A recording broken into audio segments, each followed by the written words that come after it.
如果您要增强阅读能力，请先展开下方完整资讯。读完全文，有不懂的字词，要依据前后文推敲猜测意思。如果您是要增强听力，请先选择文章朗读的部分聆听，先不要看字幕，聆听数次后才看字幕聆听。如果您是要正音或训练口说能力，在听完讲解了解整篇文章之后进行跟读，就是努力做到不看文字也能够模仿音档同步读出英文。若您要练习英文写作，在听完讲解了解整篇文章之后背诵并默写部分甚至全部文章。现在为各位讲解翻译本篇文章。 Rex is a dog。 那 Rex 呢是一条狗，后面 that 关系代名词 that lives at the bakery。 那他住在哪里呢？他住在一个烘焙坊里头。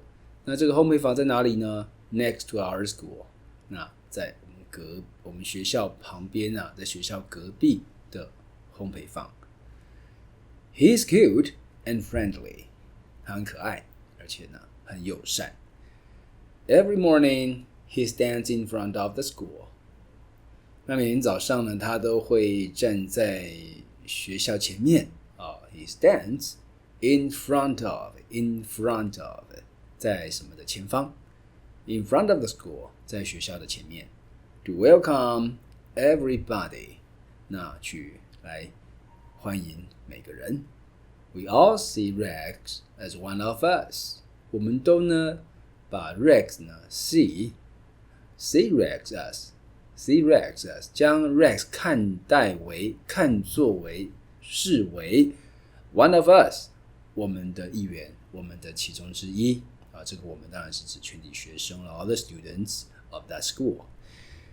But one Monday morning， 但是呢某一个礼拜一的早上呢， I was surprised， 我很惊讶于对什么事情很惊讶呢？ That 连接词没有意思，引导一个名词子句哦。那惊讶什么呢？ That Rex was not there to say hello to us。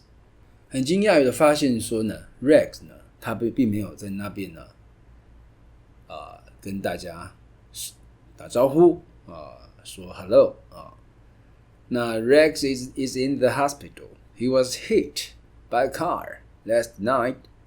那 Rex 呢在医院里头，他昨晚被车撞了。 He was hit by a car 昨晚被车撞了。 My classmate told me， 我同学呢这样告诉我。 We went to see Rex， 我们呢都去看 Rex in the hospital， 在医院去看他。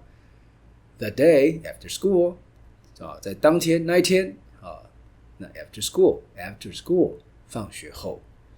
2 weeks later， 2个礼拜之后呢 Rex was much better， 那 Rex 呢就好多了。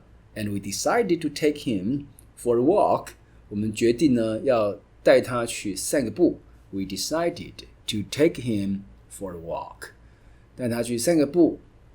Every evening， 每天傍晚。 Because of the exercise， 那就因为这样子的运动呢 Rex became healthier and stronger， 那 Rex 呢就变得更健康了，更强壮了。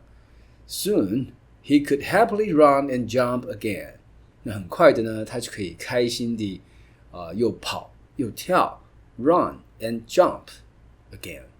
He is now as handsome and strong as before， 那他现在呢跟以前一样的帅气好看呢又强壮了。现在为各位朗读一次本文。 Rex is a dog that lives at the bakery next to our school. He is cute and friendly. Every morning he stands in front of the school to welcome everybody. We all see Rex as one of us. But one Monday morning, I was surprised that Rex was not there to say hello to us. Rex is in the hospital. He was hit by a car last night. My classmate told me. We went to see Rex in the hospital that day after school. 2 weeks later, Rex was much better, and we decided to take him for a walk every evening. Because of the exercise, Rex became healthier and stronger. Soon he could happily run and jump again. He is now as handsome and strong as before. 现在为各位讲解20、21题这两题阅读测验的题目。第二十题 What happened to Rex? Rex 怎么了？什么事情发生在 Rex 身上呢？A. He got lost. 他迷路了，不对。B. He got hurt. 他受伤了。没错，答案是 B， 因为他在前一晚被车给撞了，所以答案是 B。C. He bit people. 他咬人，不对。猪 He ate too much. 他吃太多了，不对。所以20题答案是 B。第21题 How did the writer help Rex? 那作者是怎么样帮助 Rex 的呢？ A. By calling the police. 打电话给警察，不对，他现场当场他也不在。B. By making him exercise. 来经由呢让他来运动，没错，他们每天傍晚呢都 take him for a walk， 都去把他带去散个步所以答案是 B。C. By take him to see a doctor， 经由呢带他去看医生。D. By looking for a new home for him， 经由呢替他找一个新家，不对，人家在面包店过得不错烘焙坊过得很好的，所以21题答案是 B。